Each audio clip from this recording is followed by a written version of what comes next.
belajar yang dikemukakan oleh Robert M. Gagne 1985 merupakan perpaduan antara konsep behaviorisme dan kognitivisme yang berpangkal pada teori proses informasi.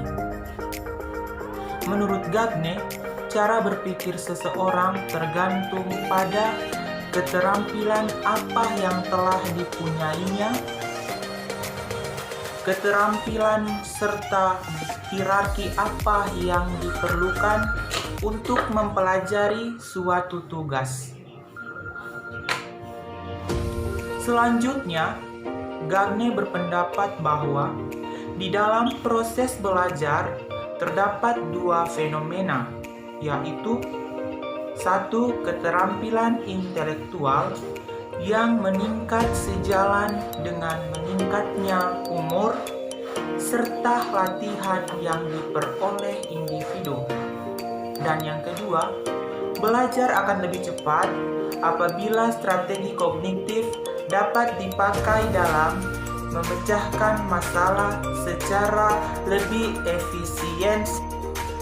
Gagne 1985 menyebutkan adanya 5 macam hasil belajar, yaitu yang pertama, keterampilan intelektual atau pengetahuan prosedural yang mencakup belajar diskriminasi, konsep, prinsip, dan pemecahan masalah, yang kesemuanya diperoleh melalui materi yang disajikan di sekolah.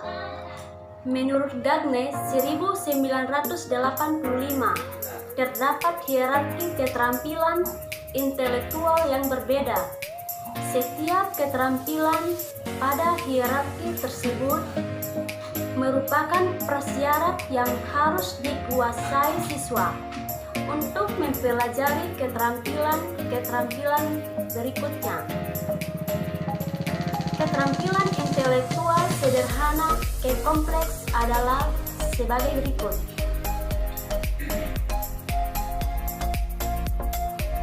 Dan yang kedua, strategi kognitif, yaitu kemampuan untuk memecahkan masalah-masalah baru dengan jalan mengatur prosedur internal masing-masing individu dalam memperhatikan, belajar, mengingat, dan berpikir.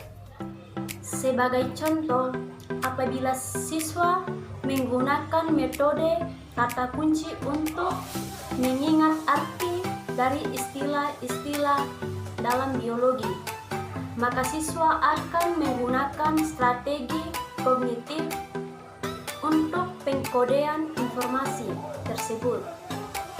Kondisi belajar yang harus diperhatikan ketika proses belajar adalah sebagai berikut.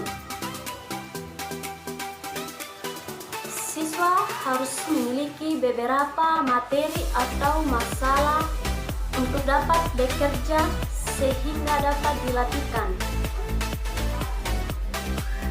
Siswa harus mendapat kejelasan dari deskripsi strategi yang memungkinkan dipilih. Siswa harus berlatih strategi kognitif dalam berbagai situasi dan dengan permasalahan baru. Informasi verbal, yaitu kemampuan untuk mendeskripsikan sesuatu dengan kata-kata dengan jalan mengatur informasi yang relevan. Kondisi interval yang harus diperhatikan guru adalah bahwa siswa harus memiliki suatu kumpulan pengetahuan yang terorganisasi atau struktur kognitif dan strategi untuk memproses atau encoding informasi baru. Sedangkan kondisi eksternal yang harus diperhatikan guru antara lain adalah tujuan belajar informasi verbal harus jelas dan materi baru harus disajikan secara bermakna. sehingga siswa dapat memprosesnya.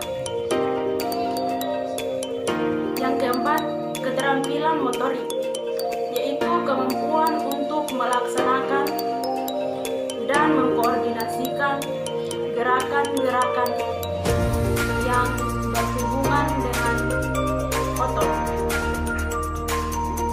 Dalam keterampilan motorik terdapat dua komponen, yaitu komponen yang pertama adalah aturan yang menggambarkan bagaimana membuat gerakan, sedangkan komponen kedua adalah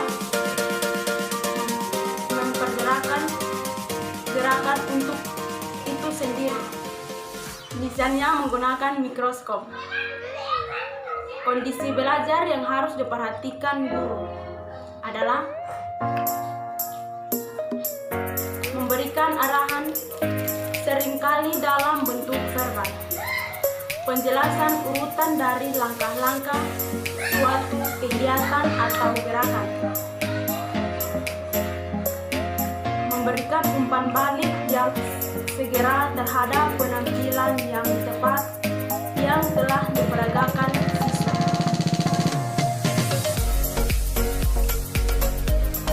Memberikan latihan sesering mungkin untuk menanggulangi gerakan.